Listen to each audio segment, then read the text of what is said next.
Hello, testing, one, two, three. Can you hear me? Testing. Hello, hello.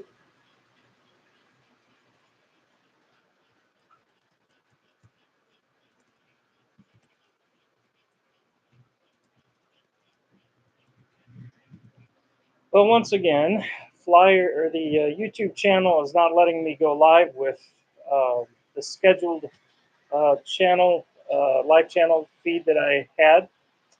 So I don't know how much of a problem this is going to be. For those of you that have been waiting, my apologies.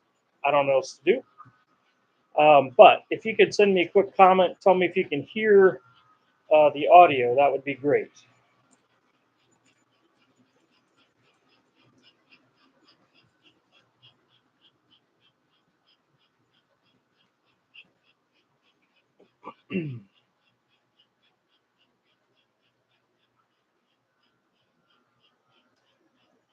I can't tell by what I'm seeing here if this mic is working, so that's why I'm asking. Let's try my settings.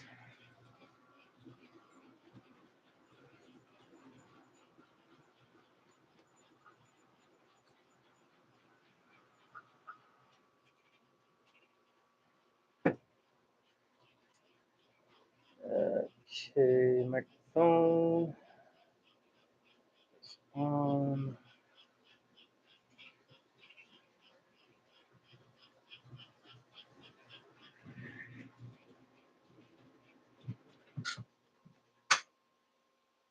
Okay, so it looks like those are all on. Yes, you can hear me. Okay, great.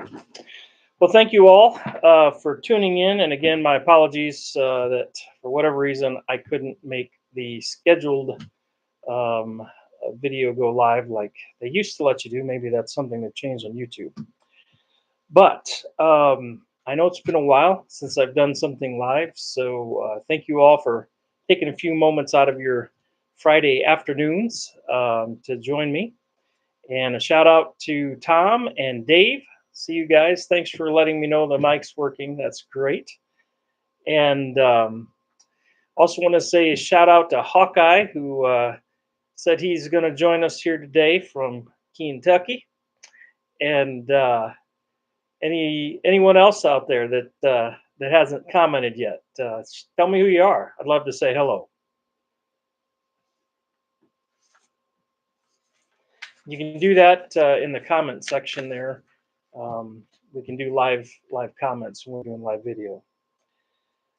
All right. Well, let's go ahead and dive in. And thanks again to each and every one of you that have subscribed to this channel, have supported in various ways. It means the world to know that there is a community of folks out there that love American Flyer as much as I do. And it's been a privilege to get to know many of you, and you've enriched my life. And I hope I've returned the favor to some degree. And also thank you for the many of you that leave comments and feedback, whether it's critiquing something in a video or answering a question that's been posed or just sharing your story. All of those comments are reviewed by me.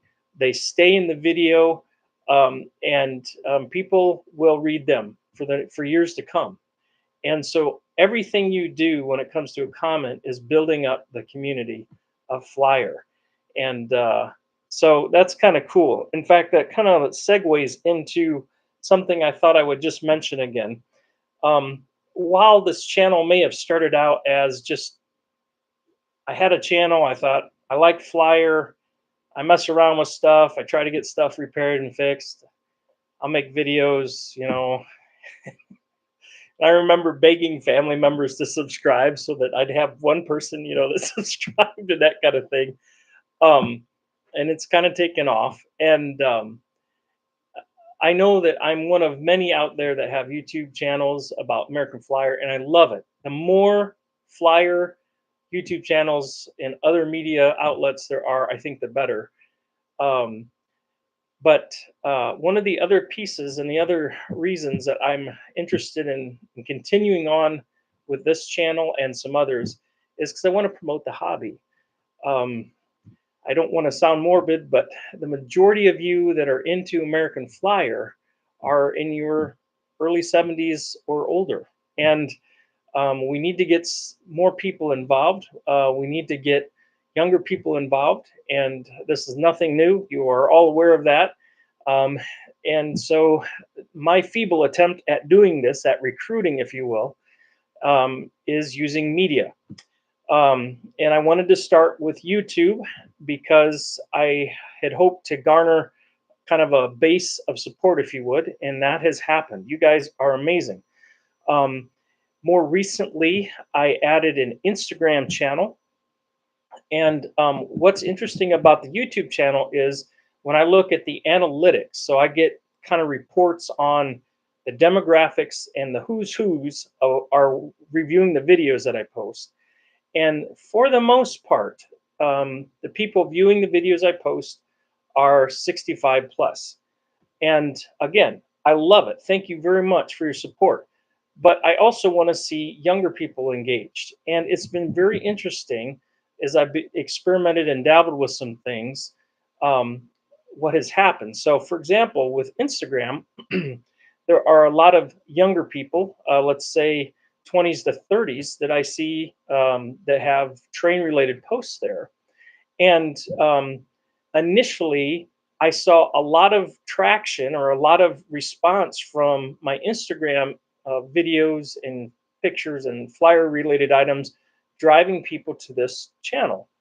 And I would see a bump in the subscriptions, and then almost as quickly loss in subscriptions. And that happened over and over and over again once I started doing more on Instagram. And that taught me something. It taught me that what I saw happening on Instagram, where people like short, people like very compact, they like little snippets of stuff, that appeals to young people. And so when a young person, let's say a 25-year-old, said, "Hey, that looks kind of interesting. Let me go check the YouTube channel up, subscribe," because again, young people subscribe to everything. They're just used to doing that. But then they also unsubscribe. So they'd subscribe, check out the videos, and then within a day or two, they'd unsubscribe. And the reason for that is the content that I have on the YouTube page is almost exclusively, 5 to 15 minute long videos. And young people don't have that time, or they don't have that attention span, or they don't care enough to watch most of that. And again, I'm being general. There's exceptions, of course, to everything I'm saying. Um, and so I started to experiment with some shorter snippets, either taking a section of a longer YouTube video, putting it on Instagram, or just doing separate altogether videos on Instagram, which some of you may have seen. I've been experimenting with that, and also on Facebook, in different groups, just trying to figure out, what captures people's attention, what gets a response, what solicits enough attention from someone to get them to engage. Because again, I'm after recruitment. I'm after trying to establish some sort of rapport with people that may or may not even be in the hobby, to get them to at least check it out. What is this thing? What are these antique electric trains all about? And so fast forward, some of you have been noticing I've been doing some shorts on YouTube. And I know some of you aren't real fans of those. They come, they go really quick. You have 15 seconds for a YouTube short. But again, YouTube also recognizes that the traditional demographic that has kind of settled into YouTube isn't the younger group. And if they want the younger group, they have to do these short YouTubes. Okay? They call them YouTube shorts.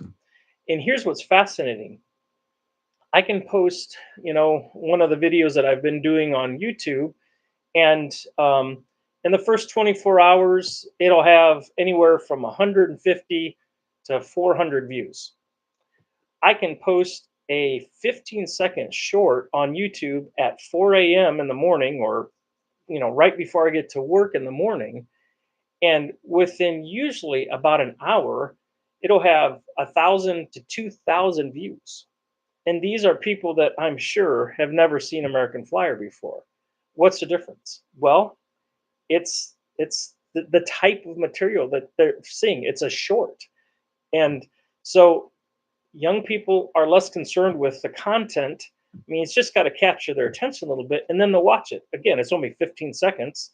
May watch it 3 times. Um, but what's been interesting about that is that then in turn has driven some subscriptions to the channel, which I don't see those subscriptions then leaving like I have off of Instagram. So that's really interesting to me. Um, but for those of you that have been annoyed that I do these short little clips, 15-second long clips, I do apologize, but there's a method to this madness. I'm really not trying to irritate you, but I'm trying to recruit people for Flyer. Another platform that I'm dabbling in now is TikTok. Oh, as different as Instagram was from YouTube, TikTok is in a completely different world altogether. And you've probably picked up that I'm not a real big fan of crass material, of being inappropriate. Um, I'm not going to proselytize about that, but I believe in having content that's wholesome, good humor, um, quality stuff that people will keep coming back to and is non-offensive. That's what I'm after. And wow, I tell you what, TikTok has just been it's difficult. It's full of trash. I can't believe the junk that's on there. Um, and what I've been finding out from a few people that I've talked to about how you work with TikTok is basically you build a community on TikTok, and because if you establish who you are, um, people kind of gravitate towards you. So it's unfortunate there's so much trash on TikTok, but anyhow, that's something I'm still trying to sort through. However, if you have a TikTok account, um, please join me there. It's kind of like YouTube. You can subscribe, you can like videos. Um, I I'm still trying to figure out TikTok. I don't know quite yet what to think of it, nor have I really found something that works really well. But again, I'm pretty new to it, and a week after I started, TikTok did this whole crazy change in their regulations and stuff, and somehow my account got locked, and then I had to monkey around with that for another week. And in the process, I ended up with a second account, and now I'm trying to figure out, do I delete the first account and just keep the second one, or vice versa? Don't know. Don't have that figured out yet. So a little bit about TikTok. But again, the purpose of doing all of this is to try and recruit others to join the hobby. And my hope is if you throw the net wide enough, that maybe the exposure will increase. Um, so that's the goal. So I wanted to answer some questions today. One of those was, Austin, why are you doing these short YouTube videos? So there you go. That's the long answer to a short question. Another question that I've gotten recently is, Austin, how can we support you? Well, if you subscribe, you're supporting me. If you leave comments, you're supporting me. You're supporting the hobby, even better. If you buy something, be it a T-shirt, by the way, new simple T-shirt. If you buy a T-shirt, if you buy anything from me, if you send me something to repair, any of those things that generate revenue, that's what I use then to pour back into this hobby, and into trying to spread the hobby. And I'll just be honest with you. It takes a lot of time, and it takes as much resources as a person wants to spend on making all this happen. And I know I need to upgrade my little laptop here. Is I told someone today that it's really kind of at its end of life, and so um, it's something I need to upgrade to continue doing all of this. So anyhow, just I'm not twisting any arms. I'm just letting you know that's reality. I'm not trying to guilt anyone, but if that's something you're interested in doing, if you'd like to support me, those are ways you can do it. Also, I have a Patreon account. And what Patreon is it's a way that someone can basically sign up, and the kind of the entry level is $5 a month. And of that $5, at the end of the day, I end up with $4.15. The rest are all gone in taxes and fees, and who knows? I don't know exactly where it all goes, but I don't get those 75 cents or whatever. But and that then once a month is something that automatically is deducted from a person's account. So, and there's greater or higher levels if that's something a person is interested in. But that's another way you can support me if you'd like to. Um, I have chosen not to go to YouTube and pony up to their financing machine, funding machine. Um, because I'm not sure I want to be a part of all of the things that they like to demand of people. Oh, hey, we've had some other people join. Ethan, hello. Bill, good to see you. Um, Thanks for tuning in, guys, and please let me know how you're doing. Appreciate your comments. So, all right, going on. Another question that I've had. Oh, I should say this. About a little over a year ago, I posted a short video about having COVID. And like a lot of you, that was a horrifically terrible experience. Um, and since that time, I've been vaccinated. And I think I've had COVID a second time, but officially, I just found out I had it this week. So I think I've had it three times. And the only reason I bring this up is this time around, after getting my diagnosis from a doctor, they prescribed something called Paxlovid. It's a medicine specifically designed for COVID. And within about 20 hours of starting to take this medicine, I felt loads better. Now, I still had COVID, and there's still stuff that happens with that.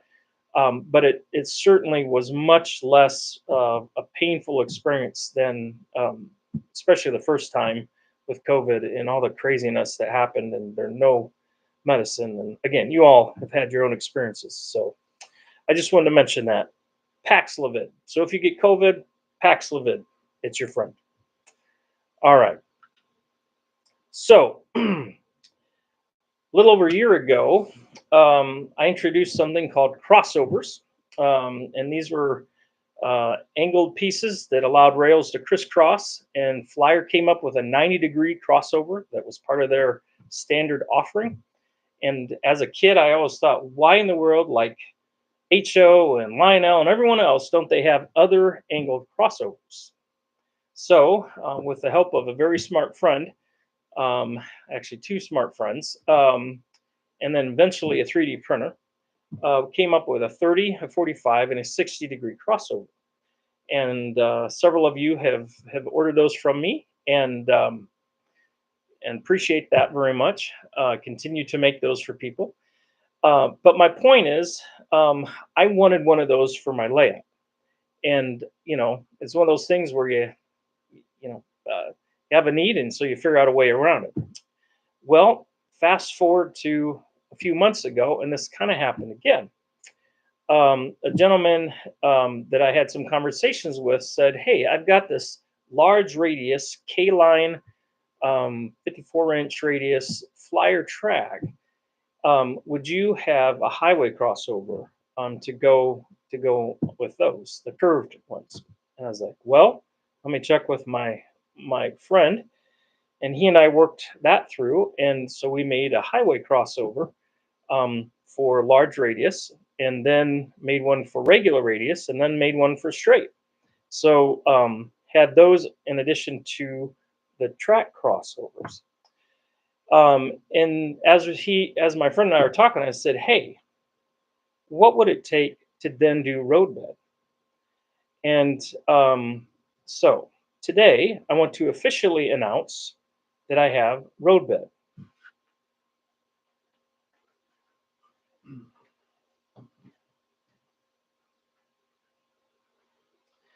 And again, I have roadbed for traditional straight, traditional curve, and for large radius curve.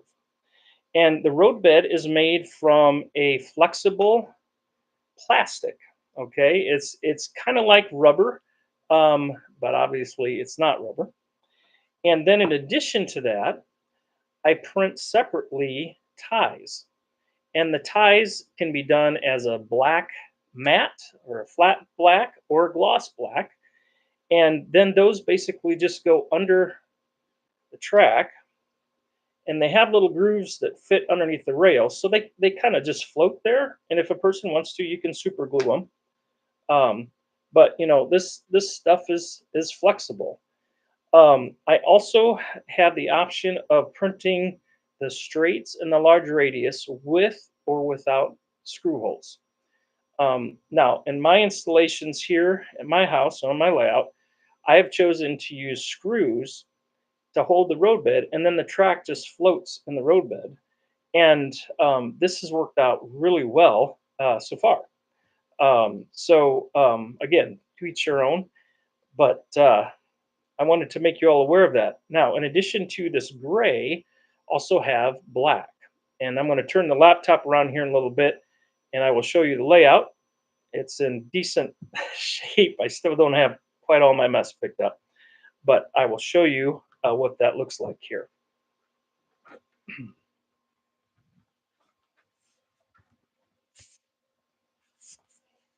So before us here, um, our large radius here in gray, and here are two of the highway crossovers again in large radius. And then in black, here are the traditional radius crossovers.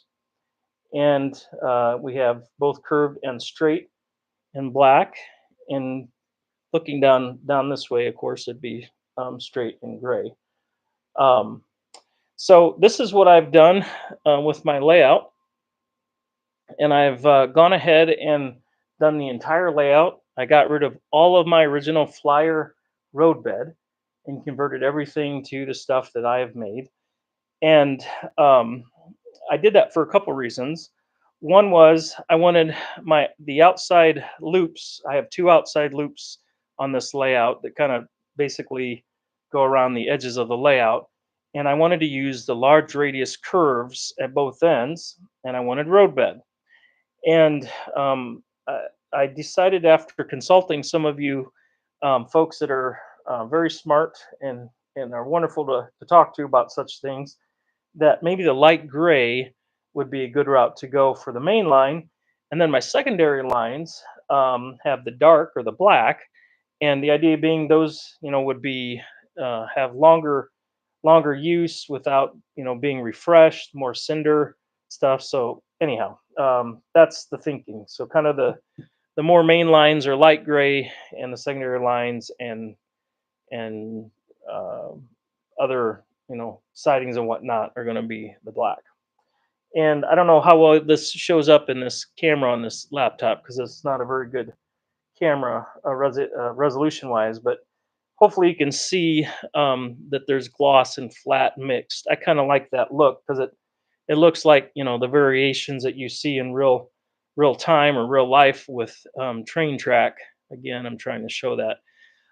And probably what I should do is do a YouTube video on the roadbed just to try to get a um, better view of it for all of you, better resolution. Um, and what I'm doing for folks is if you order roadbed, um, I print the roadbed, I print the ties to your, like I said, if you want gloss, you want flat, you want both, whatever. And then I send you the items, and then I also send the video and kind of walk you through how to do the installation because again, 3D printing, uh, I tell you what, it's awesome and it is a royal challenge. I can't. I'm not going to bore you with the details, but 3D printing is not easy. Um, 3D printers are a real pain in the backside, if you know what I mean. But one of the things that I have to do when I'm printing this is actually two pieces of regular radius. You can see that these inserts need to be pulled out, and the track or the roadbed needs to be sliced apart and then trimmed. So there's a few things like that that you have to do because it's part of the installation. And then the ties, like I said, those just slide underneath the track. And the only thing that's challenging about that is on a radius, this doesn't apply to the streets, but on the radius, you want to start on the outside and work in, because if you start on the inside and work out, your ties won't fit because their radius is made to match. Okay. Well, hey, Gary, thanks for joining. Nice to see you, or see your comments, that is. And let's see who we got here. Yes, sir. Hawkeye's joining us. All right. Glad you could make it, Hawkeye. I did say hello earlier, but I'm not sure you were on. So you'll have to go back and watch the recording if you want proof. So, all right. Thank you all too for some of your interactions with the whole Baldwin video series. That was kind of an interesting journey, and continue to get comments via email about that, especially the last video that had some questions. Please do. Please let me know your thoughts on that, because yeah, it's kind of a weird thing in my book. For a lot of you, it probably isn't, but to take something that's original flyer and modify it, uh, that was not an easy thing for me to do. I really appreciate what AC Gilbert has created. I think even though these are toys, even though there's some details and stuff like that aren't a part of these engines and cars and stuff, I think they're fabulous the way they were made. I think they're amazing mechanical pieces. I love how they hold up. I love how you can work on them and get them running if they've been, left to the elements or whatever. Um, so, anyhow, all right. Well, um, I think probably I'm going to close this thing down. Unless any of you have any questions for me, feel free to send that via the comments real quick, and I'll wait a little bit and see if anyone has any questions I can answer. And if not, I will say adios. And I actually am going to head to a train store. Today is my first, or this evening is the first day I can be off of quarantine. And I've been cooped up in this house too long. And there is a train store about 45 minutes away from me. And generally, they just have Lionel or HO. But uh, my mole there said they did get some flyer stuff in. So I'm going to trundle my way over there, a little bit of cash in the pocket, and see what there is to see. And just maybe something will come home with me. I don't know. Oh, spoiler alert. Flying out. Yep. Dave, that's yours. Thank you. Dave sent me that little engine, and I did what I do. I ran a little bit, and then I took it apart to see how it works. And when I put it back together, it still ran. So bonus. But I did a video on that. I'm going to share that with you all coming up. Um, Also, it's been a little while now, but I got a drone, and I don't know how many of you have drones, but they are pretty fun. They are really amazing. I haven't had a chance to do much with it yet, but another bit of a spoiler alert. Not too far away from me here, it's hour to hour and a half away, are two concrete coaling towers made in the 20s, I believe. Those kind of coaling towers that are massive structures, nearly 100 feet tall, kind of thing. Um, and last summer, I was at one of them, and I did some video clips and stuff. And it's just a beautiful day. Had a lot of fun. I thought, oh, this would be kind of a fun video, because it's has to do with trains, right? And then after I got the drone and kind of got comfortable with it, I was like, ooh, that'd be really cool to take that over to this cooling tower and fly around it, and get some video from on top, and you can use drones to figure out how tall things are. So anyhow, some of that's coming up too. So all right. Well, I've bored you all long enough, I'm sure, and I see I've talked too long because I'm losing some of you. So till next time, take care. God bless you all. Thank you for your time. And until next time, enjoy your flyer. We'll see ya.